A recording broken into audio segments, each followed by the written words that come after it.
Donc, nous reprenons donc cette première Mishnah du second chapitre. Donc, Rabbi Omer, on avait vu Rabbi dit, qui est Rabbi, c'est donc Rabbi Yehuda Hanassi, Rabbi Yehuda le prince, Ezoi derech yeshara sheiborlo ha'adam. Quel est le chemin yachar, droit, sheiborlo ha'adam, que doit choisir l'individu? Et donc hier, on s'était arrêté sur cette notion-là de yachar, de droiture, et puis aussi sur le fait que chez Tiferet le Osea Vetiferet le Mina Adam, celle qui est pour celui qui l'a fait l'expression de sa grandeur, Vetiferet le Mina Adam, mais aussi par rapport aux individus. On a vu plusieurs lectures possibles de ce texte, et je voudrais ce soir partager avec vous la suivante. Kol shei tiferet lo min Osea Vetiferet le Mina Adam, c'est celle qui à la fois est pour lui l'expression de sa grandeur, et en même temps, il en est de même par rapport aux autres. Traduction, il faut être capable d'avoir dans la vie une conduite qui permet d'être source d'exemple et donc à partir de cela, être adopté par... Alors adopté, on n'est pas dans un copier-coller, mais en tout cas être vu comme étant possibilité d'être adopté par les autres. Parfois, certaines personnes, par rapport à eux, ont des démarches qui leur semblent complètement parfaites. Et elles le sont. Ce sont des personnes qui, par exemple, vont être dans une forme d'humilité extrême, des personnes qui vont se satisfaire de fort peu, que sais-je. Et donc, par rapport à eux-mêmes, évidemment, ce sont des démarches qui les satisfont, qui les nourrissent, dans lesquelles ils se sentent en équilibre. La difficulté qu'il y a, c'est qu'on vit dans un monde dans lequel il y a l'autre. Et cet autre pourra nous voir et ne pas réussir à s'inspirer d'une quelconque manière de notre démarche. Il faut donc toujours s'interroger et se rappeler que les démarches de vie positives que l'on a doivent pouvoir être source d'inspiration pour celles et ceux qui sont autour de nous. Et plus encore, lorsqu'il s'agit d'une personne qui a une certaine dimension spirituelle. Pourquoi? Pour une raison très simple. Lorsque quelqu'un a une certaine dimension spirituelle, évidemment, il peut être regardé par d'autres, et dès le moment où il est regardé par d'autres, eh bien, ceux-ci peuvent voir en lui ou ne pas voir en lui une source d'inspiration. Et en effet, ils peuvent parfois ne pas du tout voir en lui une source d'inspiration parce qu'il leur semble être trop loin. Il leur semble être dans quelque chose qui leur semble être dans une forme d'exagération. Et donc, à partir de cela, eh bien, il ne peut rien en leur apprendre à travers sa démarche personnelle. Il faut être capable parfois de réduire la voilure dans quelque chose de personnel pour pouvoir être encore adapté au monde dans lequel on se trouve et qu'ils puissent s'inspirer de l'exemple qu'un grand peut leur proposer ou que chacune et chacun d'entre nous peut proposer en effet à travers sa démarche. D'ailleurs, il existe un concept dans la halakha, dans la loi juive, qui s'appelle Mirzek Yohara. Mirzek Yohara, je le traduirai de la manière suivante, c'est celui qui joue dans une cour qui n'est pas la sienne. Quelle est l'idée? Il y a en effet, dans la loi, dans la halakha juive, eh bien, un certain nombre de comportements qui sont l'expression d'un certain raffinement, ou alors de ce que l'on appelle l'univers de la Khumra, on en fait plus. Et ces types de comportements doivent être en adéquation avec la personne qui les adopte. En effet, il existe des personnes d'un niveau extrêmement élevé qui pour nous servent d'exemple, mais nous savons très bien qu'ils ont des modèles de fonctionnement que l'on ne pourra pas mettre dans notre vie. Pourquoi? Parce que tout simplement, on sait très bien que ça c'est vraiment un niveau extrêmement élevé. Mais dans d'autres domaines, on peut s'inspirer d'eux. Par contre, il existe des personnes qui n'ont pas du tout ce niveau élevé, mais qui singent, qui font comme si. Et quelque part, eh bien la halakha dit, Mirzek Yohara, ça tu ne peux pas le faire. Pourquoi? Parce que tu apparais aux autres comme étant quelqu'un d'élevé, alors que tu ne l'es pas. Et donc à partir de cela, les phénomènes d'exemplarité, tout se mélange, c'est pas bon. Ça c'est déjà une autre explication. Et, pardonnez-moi, la Mishnah continue. La Mishnah nous dit, une fois qu'on a cette démarche au niveau de notre chemin de vie,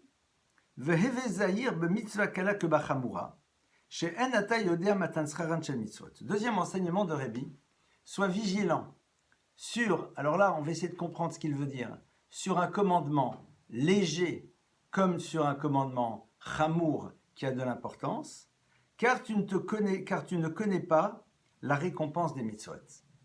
Qu'est-ce que Rabbi est en train de nous dire? Alors, la première lecture de cet enseignement est la suivante. On a tous à un moment tendance à faire des nomenclatures et définir la valeur des choses. Certains vont considérer que tel et tel commandement de la Torah est extrêmement important, et pour d'autres, celui-là n'est pas si important que ça, mais par contre celui-là est important. Chacun va créer son système de valeurs. Pourquoi? Pour de multiples raisons. Moi je considère, vous savez les gens qui disent, moi personnellement je pense que ça c'est super important. Par contre ça, faut pas exagérer. Et d'autres qui disent pas du tout, ça c'est très important. Par contre ça, c'est vrai mais c'est pas si important que ça. Donc on a tendance, chacune et chacun d'entre nous, à vouloir créer une forme de nomenclature, c'est-à-dire quelle est la valeur de tel acte, quelle est la valeur de tel acte. Et donc évidemment, à partir de cela, le danger numéro 1, c'est lequel? Eh bien, c'est de se retrouver en train de vouloir accomplir certaines actions qui, à nos yeux, semblent extrêmement importantes et mettre de côté d'autres démarches qui nous semblent à notre niveau, beaucoup moins importantes. Ou alors, de considérer que les détails de la loi sont superflus, qu'il faut rester dans la globalité, et dans la mesure où on est dans la globalité, c'est amplement suffisant. On fait les choses globalement, ça c'est important, l'état d'esprit, l'ambiance, la vision globale, mais les détails ça va. C'est un petit peu des exemples qu'on peut retrouver. Là, on est vraiment dans l'univers des mitzvot, des commandements. On va voir aussi dans le rapport à l'autre. Comme une personne, elle dit, voilà, je vais à la synagogue pour la bar mitzvah, et pour lui c'est très important, il faut être là, il faut mettre le talet, il faut bénir les enfants. Par contre, quand il met les téphilines, ils sont un peu ici, ils sont un peu là, ils sont là, oui, ils sont là, ça va, faut pas exagérer. Pourquoi? Parce que dans son système, il a décidé que mettre les téphilines à leur emplacement exact, au fond, n'était pas si important. Par contre, la bénédiction au moment où les prêtres sont là, mettre les mains sur les enfants, ça c'est super important. Alors que dans un cas, ce n'est qu'une coutume, alors que dans l'autre cas, c'est un commandement de la Torah.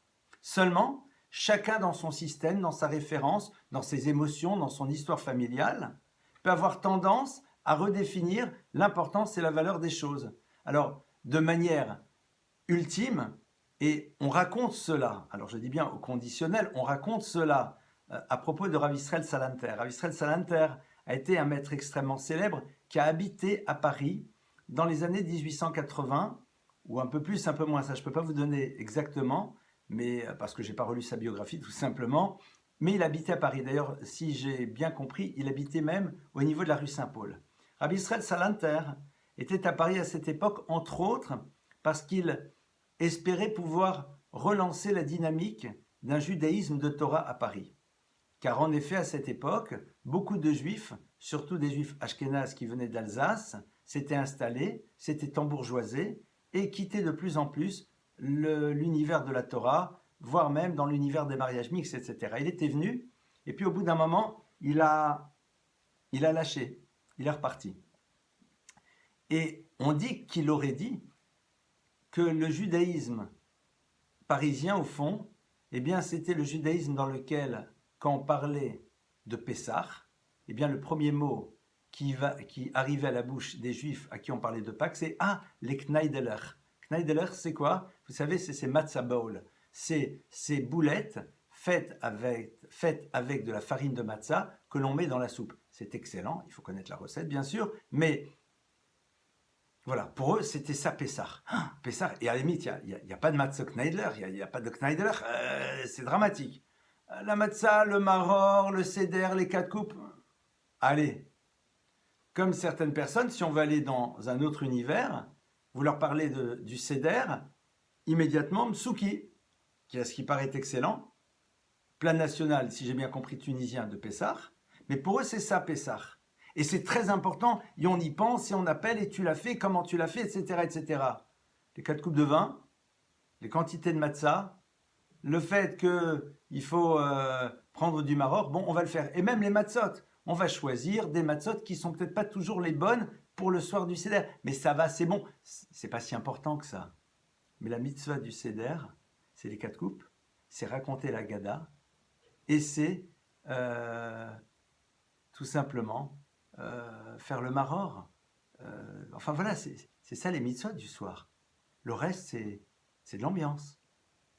Donc, on voit que nous avons tous cette possibilité de créer des différences entre les mitzvot, voire même définir le peu d'importance de mitzvot qui au fond sont a priori fondamentales par rapport à des coutumes.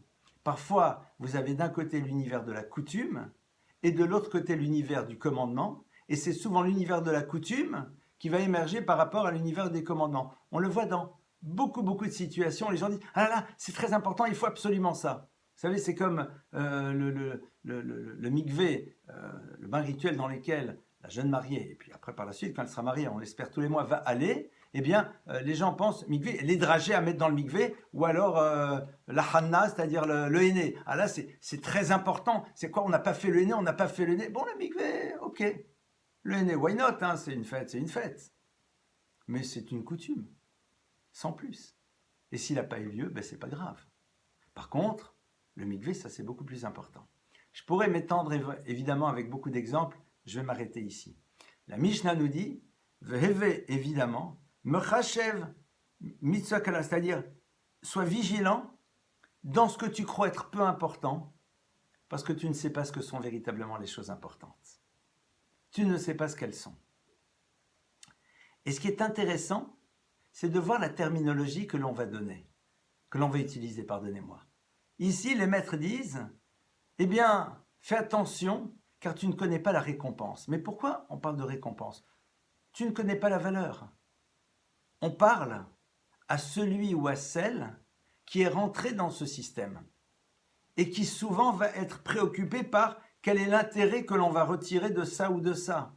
Ça, c'est super important, on aura une grande récompense, c'est pour ça qu'on le fait. Ça, c'est pas si important, on n'aura pas une grande récompense pour ça, donc c'est la raison pour laquelle on ne le fait pas ou alors on le fait très peu. On rentre dans le système de celui qui fonctionne de cette manière, celui qui commence à avoir une vision comptable des mitzvot, c'est-à-dire celui qui se dit, bon, ça vaut la peine d'investir ici, parce que ça c'est super important, donc si c'est super important, après 120 ans, c'est bon, ça marche, là-haut, aux premières loges. Ça n'a pas l'air d'être si important que ça, qu'est-ce que j'ai besoin de le faire? Tu as une vision comptable des mitzvot? C'est ça ton regard? Ok, alors tu ne sais rien.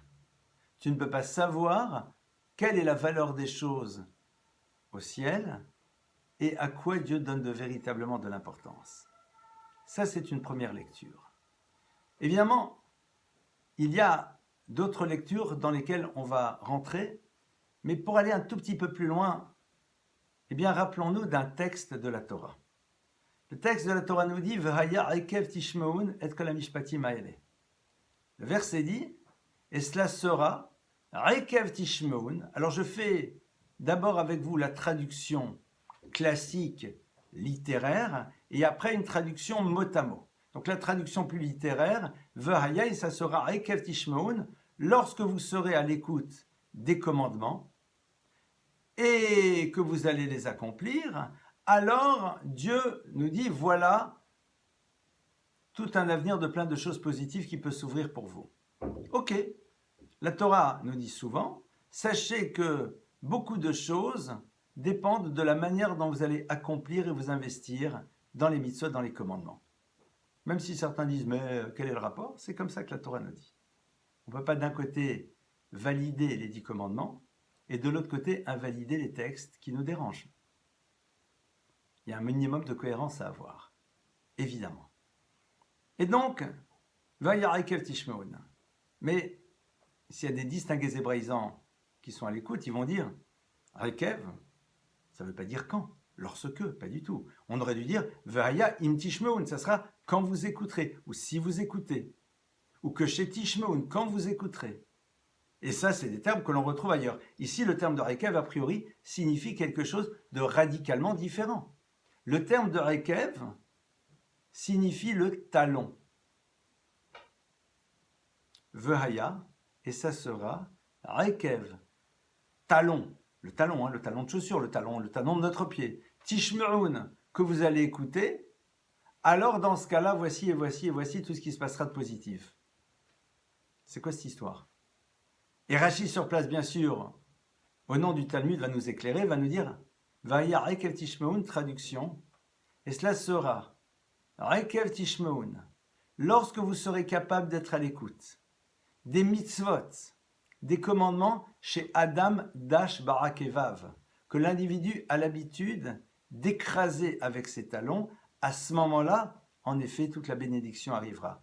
Traduction, déjà dans la Torah, Dieu nous alerte sur le danger d'être dans le mépris de certains commandements, parce que à nos yeux, ils n'ont pas d'importance. Parce que pour nous, au fond, c'est pas si fondamental. Et d'ailleurs, on le voit de manière très intéressante, et la distinction souvent est faite de manière assez forte entre ce que j'appellerais les mitzvot, qui nous demandent de faire des efforts bien réels, et celles qui sont beaucoup plus simples à réaliser. L'office, le kidouche, tout ça, c'est sympa, quoi. C'est oui, bien sûr, on aime. Par contre, les exigences de l'étude, être dans le détail, dans toutes les lois de la cacheroute, faire attention à ce que l'on voit, à ce que l'on touche, à ce que l'on mange, et ce, dans toutes les circonstances de la vie.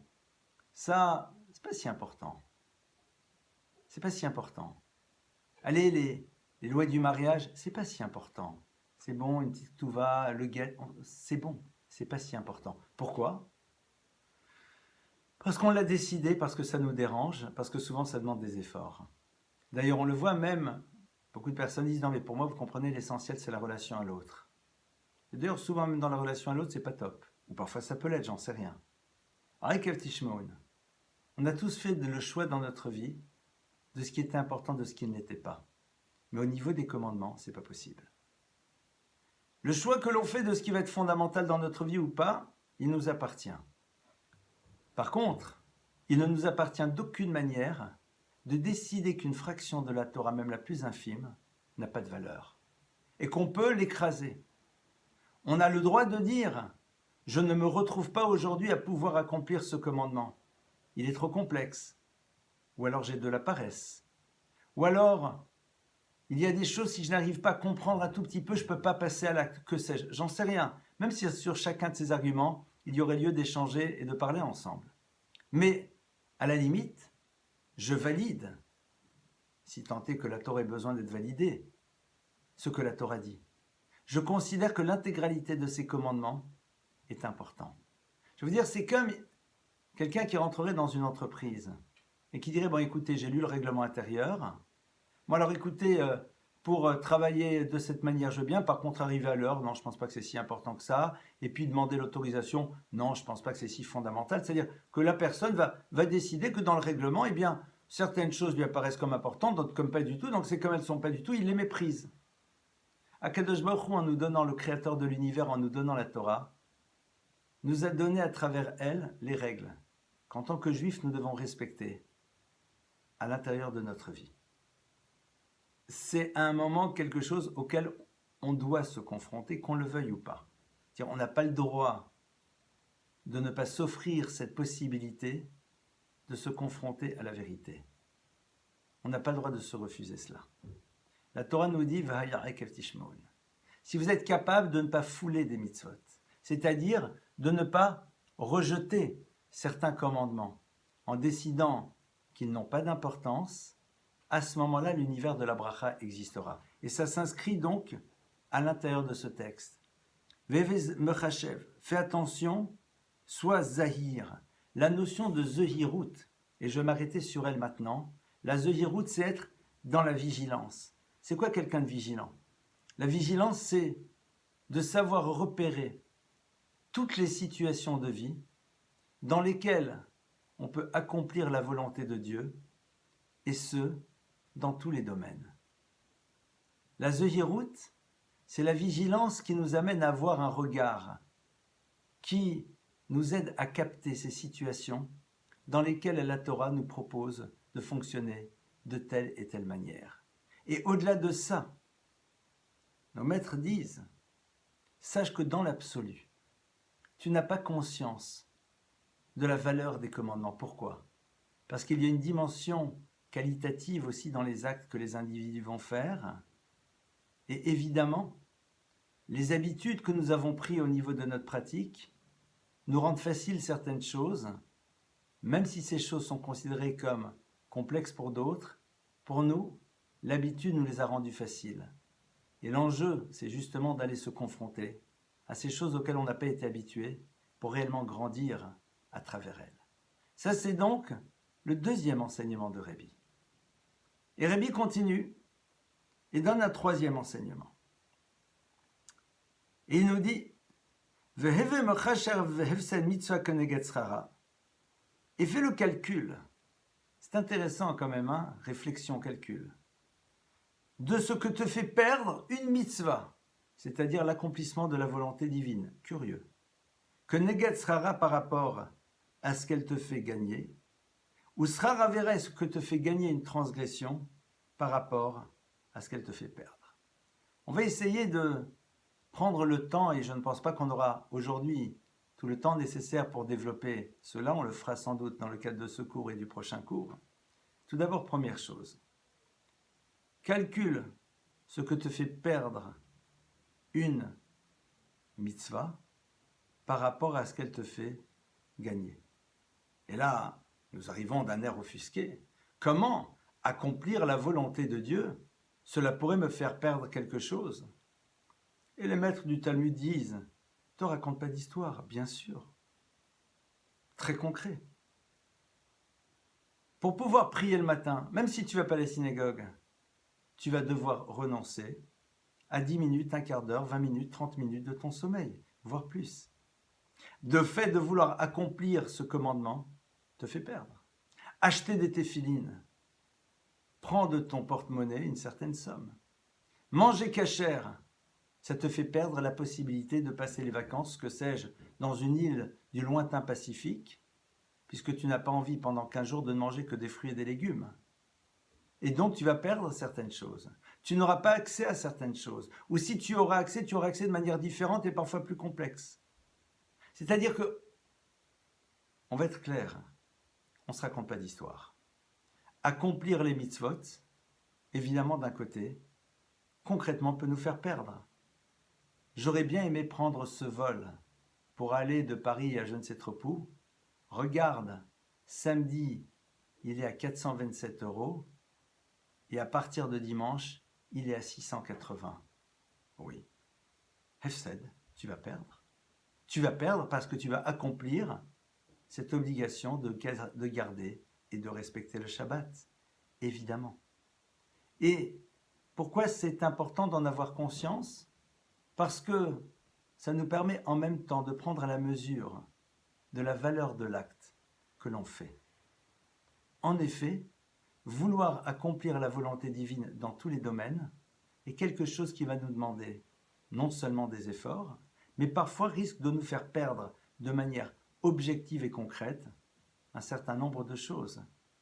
J'ai perdu ce poste car je n'étais pas prêt à travailler Shabbat. J'ai perdu ce poste car tout simplement, je devais faire des déplacements qui m'empêchaient de pouvoir être présent au fait, que sais-je. Et ça, ce sont des réalités extrêmement concrètes. Et les maîtres de la Mishnah nous demandent de ne pas chercher à en faire abstraction. Ne fais pas abstraction de ce qui sera une réalité dans ton existence, que neged srara. Mais regarde aussi quelle en sera la récompense par ailleurs. Et c'est là où c'est plus complexe.